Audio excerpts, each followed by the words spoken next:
પ્રમુખ સ્વામી મહારાજ એક વખત સાઉથ આફ્રિકા ડર્બનમાં હતા. ત્યારે એક યુવાન હર્નિશે પ્રમુખ સ્વામી મહારાજને કહ્યું કે સ્વામી યુ આર માય ફ્રેન્ડ. પ્રમુખ સ્વામી મહારાજને કહ્યું સ્વામી તમે મારા મિત્ર છો. પ્રમુખ સ્વામી મહારાજ તરત જ એને રિસ્પોન્સ આપ્યો કે I am your friend, I am your father and I am your guru. હું તારો મિત્ર છું, તારો પિતા પણ છું અને તારો ગુરુ પણ છું. પછી પ્રમુખ સ્વામી મહારાજે પોતે એનું વિશ્લેષણ કર્યું. સ્વામીએ કહ્યું કે જો સંત છે, ગુરુ છે, આપણા મિત્ર મનાય તો એની સાથે નિષ્કપટપણે વર્તાય. સંત છે એ આપણા પિતા મનાય તો એમની આજ્ઞા પડે, અને સંત છે આપણા ગુરુ મનાય તો એમાં આપણને દિવ્ય ભાવ રહે, મહિમા રહે. એમ આપણે પણ વાલી તરીકે આપણા સંતાનોના ફ્રેન્ડ, ફાધર અને ગુરુ ત્રણેય બનવાનું. મિત્ર બનો તો એ છૂટથી તમને બધું કહી શકે. અંગ્રેજીમાં એક કહેવત છે, when your son's foot sets into your shoe, he is no longer your son, he is your friend. એટલે કે તમારા સંતાનનો પગ તમારા ચંપલમાં, તમારા પગરખામાં આવતો થઈ જાય પછી એ તમારો દીકરો નથી પણ એ તમારો મિત્ર છે. એવા ભાવથી તમે વર્તો તો પરિવારમાં કેટલો આનંદ આવે. છૂટથી એકબીજા સાથે વાર્તાલાપ થાય. સંતાન પણ કોઈ વાત તમારાથી છુપાવે નહીં અને તમને પણ પૂર્ણ રીતે પારિવારિક જીવનનો આનંદ આવે.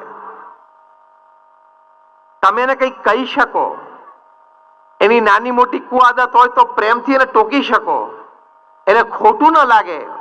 નહીં તો અત્યારે અમે છેલ્લા એક જ મહિનામાં તમે 3-4 પ્રસંગો વાંચ્યા હશે. હમણાં એક 13 વર્ષની દીકરીને એની માતાએ કીધું કે તું આ ફોન મૂક, ક્યારની તું ફોન ઉપર અહીંયા ગેમ રમે છે, હમણાં કલાક પછી આપણા ઘરે 8-10 મહેમાન જમવા માટે આવવાના છે, તો તું રસોડામાં આવ, મને મદદ કર.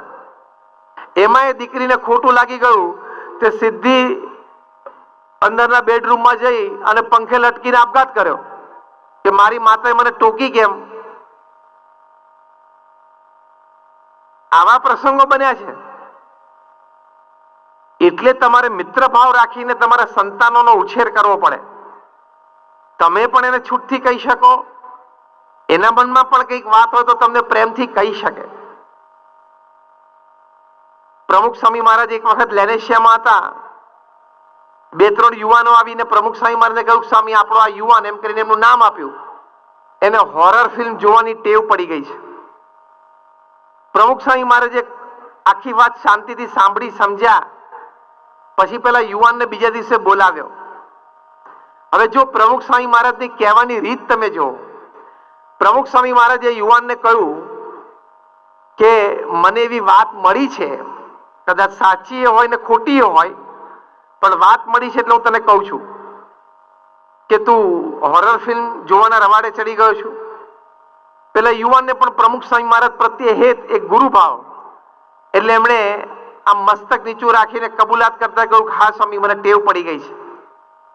પ્રમુખ સ્વામી મહારાજ એને ખીજાણા નહીં,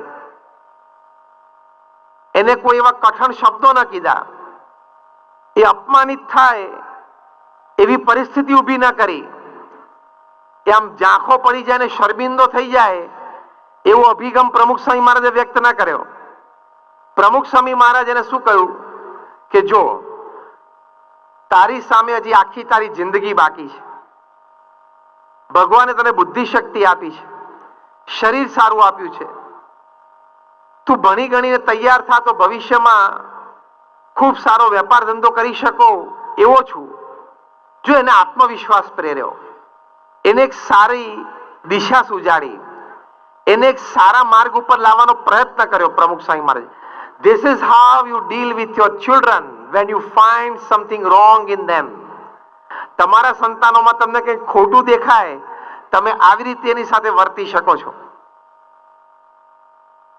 પ્રમુખ સ્વામી મહારાજ આ બધી પ્રેરણા યુવાનને આપી અને પછી કહ્યું જો તું આ હોરર ફિલ્મ જોતો રહીશ તો તારું મન છે વિકૃત થઈ જશે, પછી તને વારે વારે ગુસ્સો આવશે, તું કોઈક દિવસ એવી અયોગ્ય ક્રિયા કરી બેસીશ જેને લઈને તને પણ પસ્તાવો થશે, તારા મા બાપને પણ પસ્તાવો થશે, માટે તું આદત મૂક.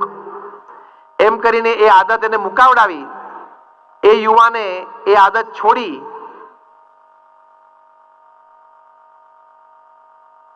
ખૂબ સારો અભ્યાસ કર્યો અને આજે એક ખૂબ સારા બિઝનેસમેન તરીકે એક સુંદર સારા પરિવારમાં પોતાનું જીવન વિતાવી રહ્યો છે. તો this is time, care and responsibility. સમય, સંભાળ અને પૂર્ણ રીતે જે જવાબદારી એ આપણા સંતાનોની આપણે લેવી, એ પરિવારમાં દરેકની આ જવાબદારી હોય છે. સાથે સાથે એક બહુ જ જાણીતો પ્રસંગ છે, વર્ષો પહેલાની વાત છે. અમેરિકામાં ન્યુયોર્કમાં એક સબબમાં એક અશ્વેત પરિવારમાં એક છોકરો 8-10 વર્ષની એની ઉંમર, એના ડિવોર્સ માતા સાથે રહેતો હતો. એટલે પરિવારમાં બે જ, માતા અને દીકરો. માતાના છૂટાછેડા થયેલા હતા. એની માતા ઓછું ભણેલા હતા એટલે એને બે નોકરી કરવી પડે જેથી પરિવાર ચાલે. એટલે નાના સંતાન ઉપર ધ્યાન ના આપી શકે. પેલો આખો દિવસ રખડ્યા કરે અને સમય એવો આવતો ગયો કે આ બાળક છે ખિસ્સામાં ચપ્પુ રાખે અને રમતા રમતા કોઈની સાથે ઝઘડો થાય, મારામારી થાય તો કોઈને ચપ્પુ પણ મારી દે. એવા પણ પ્રસંગો બનવા માંડ્યા. એની માતા ચિંતિત હતી કે હવે મારે શું કરવું, મારઝૂડ તો થતી નથી, તો આપણે શું કરવું કે આ સુધરે. ખૂબ વિચાર કર્યો, પોતે સમય પણ ઓછું આપી શકતા હતા, પણ એને એક જો સુંદર વિચાર આવ્યો. જો આપણે કયો મુદ્દો સમજીએ છીએ કે જ્યારે માતા પિતા સમય, સંભાળ અને જવાબદારી પૂર્ણ રીતે પોતાના સંતાનોની લે તો સંતાનો કેવા ખીલી ઉઠે છે. આ માતાએ બેસીને એને સંતાનને સમજાવ્યું કે બેટા, આપણી શેરીમાં, સ્ટ્રીટમાં છેલ્લા બંગલો જે છે તે એક બહુ જ મોટા ડોક્ટર રહે છે, તને ખબર છે? તો કે હા. એની પાસે બહુ મોટી ગાડી છે, તને ખબર છે? તો કે હા. એની સમાજમાં પ્રતિષ્ઠા બહુ સારી છે, તને ખબર છે? તો કે હા. બેટા, તારે એવા મોટા ડોક્ટર થવું છે, મોટા બંગલામાં રહેવું છે, મોટી ગાડી જોઈએ છે? તો કે હા. કે બેટા, એ છે ને ચપ્પુ વાપરે છે. માતાને ખબર હતી કે એના સંતાનના ખિસ્સામાં એ વખતે ચપ્પુ હતું, કે બેટા એ ચપ્પુ વાપરે છે. એ પેલા બાળકને આશ્ચર્ય લાગ્યું, પણ કે બેટા એ છે ને આ ચપ્પુ વાપરતા શીખ્યા છે, એની માટે એને ઊંડો અભ્યાસ કર્યો છે. એટલે આ ચપ્પુથી એ લોકોના દુઃખ અને દર્દ દૂર કરે છે, ઓપરેશન સર્જરી કરે છે, એ લોકોની પીડા દૂર થાય છે ને લોકો એને હજારો ને લાખો ડોલર આપે છે. તારે ચપ્પુનો ઉપયોગ શીખવો પડે. તું ગમે તેમ કોકને મારે તેમાં તો ઝઘડો થાય. તારે એવો ચપ્પુનો ઉપયોગ કરવો શીખવો છે? તો કે હા. તો તારે આવું ભણવું પડશે. આવી પ્રેરણાદાયી વાતો એક ઓછી ભણેલી માતા એના સંતાનને સમજાવી. એ સંતાને ચપ્પુ મૂકી દીધું, ભણવાનો સારી રીતે આદર કર્યો, ખૂબ સારો અભ્યાસ કર્યો, મેરિટ્સ આવ્યા, સ્કોલરશિપ મળી, કોલેજમાં ગયો, ખૂબ સારા ડોક્ટર થયા, પીડિયાટ્રિક ન્યુરોસર્જરી ભણ્યા. હું જે આ પ્રસંગની વાત કરું છું એ ડોક્ટર બેન કાર્સન, જે અત્યારે પૃથ્વી ઉપર નંબર 1 ડોક્ટર છે પીડિયાટ્રિક ન્યુરોસર્જરીમાં. માતા પિતા જ્યારે પ્રેમ આપે, સંભાળ રાખે, જવાબદારી પૂર્ણ રીતે લે, ત્યારે પોતાના સંતાનો કઈ કક્ષા સુધી પહોંચી શકે છે. અને અત્યારે અમેરિકામાં જ્હોન હોપકિન્સ ઇન્સ્ટિટ્યૂટમાં પીડિયાટ્રિક ન્યુરોસર્જરીમાં પોતે હેડ ઓફ ધ ડિપાર્ટમેન્ટ છે. અને જે પેલો પ્રસિદ્ધ સિયામીસ ટ્વિન્સનો પ્રસંગ છે કે એક જોડિયા બંને માથેથી જોડાયેલા હતા, એવા જન્મ્યા હતા. જો એને માથેથી જુદા કરે તો બેમાંથી એકનું તો મૃત્યુ નિશ્ચિત હતું ને બેય મરે એવી શક્યતા હતી. આ ડોક્ટર બેન કાર્સન અને એમના ટીમે નોન સ્ટોપ 22 કલાક સુધી ઊભા ઓપરેશન કરીને બંનેને છૂટા પાડ્યા, બંનેને જીવાડ્યા અને બંને આજે અત્યારે યુવાનો છે. આ કક્ષાની સર્જરી ડોક્ટર બેન કાર્સને કરી. એ બેન કાર્સન નાના હતા ત્યારે શું હતું? સ્કૂલે નહોતા જતા, આખો દિવસ રખડી ખાતા હતા અને ખિસ્સામાં ચપ્પુ લઈને મિત્રો સાથે ઝઘડો થાય તો કોકને મારી બેસતા હતા.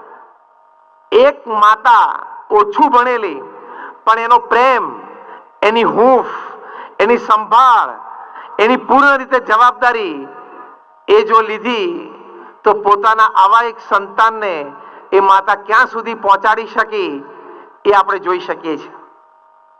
માટે પારિવારિક સુખ માટે, પારિવારિક મૂલ્યો માટે પ્રથમ અગત્યની વાત આ છે કે આપણે આપણા પરિવારના તમામ સભ્યોની પૂર્ણ રીતે સમય સંભાળ અને પૂર્ણ રીતે આપણે એની જવાબદારી લઈએ.